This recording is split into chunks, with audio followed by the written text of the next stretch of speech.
Okay, what we have here is our tablet-based remote control for our Xfinity X1 cable box and Sony television. On the left side of the screen here we have power buttons for the TV and cable, and then inputs into the TV. Volume controls at the bottom. Right side of the screen we have our navigation buttons. Center, playback controls, remote functions, and some preset channels.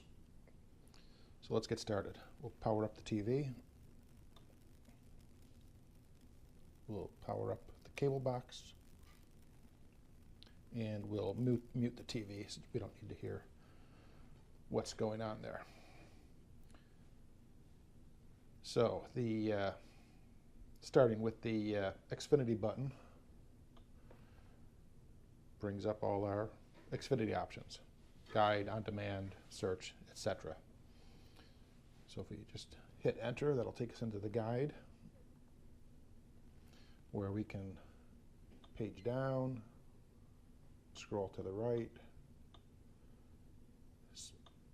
skip down a single line, hit the info button for information about the particular show,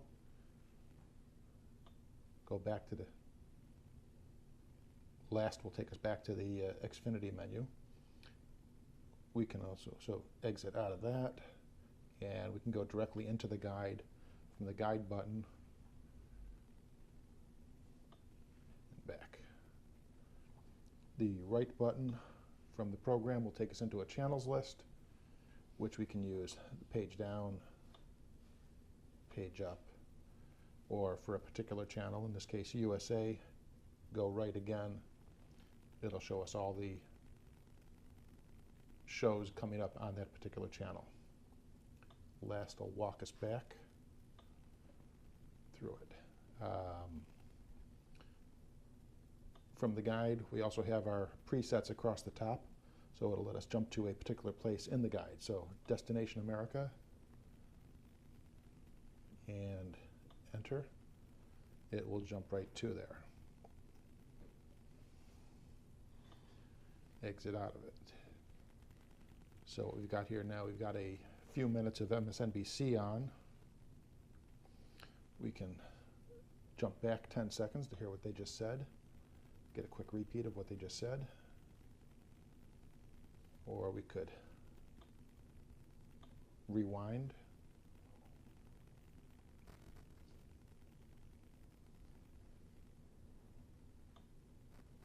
Hit the play pause button. We can pause it. We can fast forward.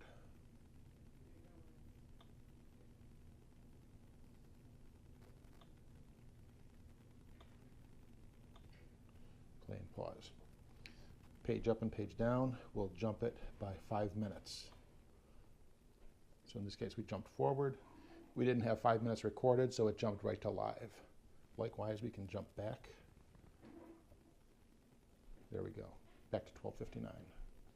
And it'll start playing automatically.